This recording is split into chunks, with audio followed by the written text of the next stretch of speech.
কিয়ামতের দিন নবী সাল্লাল্লাহু আলাইহি ওয়াসাল্লামের কাছে কোরআনে আছে, ফাকাইফা ইযা জিনা মিন কুল্লি উম্মাতিন বিশাহীদ ওয়া জিনা বিকা আলা হাউলা'i শাহীদা।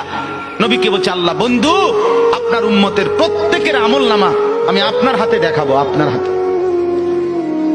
আপনার সামনে পেশ করব, আপনি দেখে কথা বলবেন। আমার কাছে সুপারিশ আপনি কইরেন, মানা নাই, কিন্তু আপনি দেখে করবেন।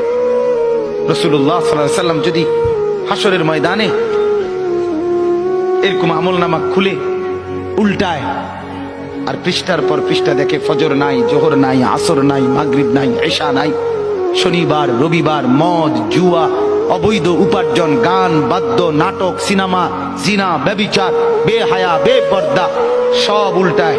আল্লাহর নবী সাল্লাল্লাহু আলাইহি ওয়াসাল্লাম তখন বলবে, উম্মত কি এটা?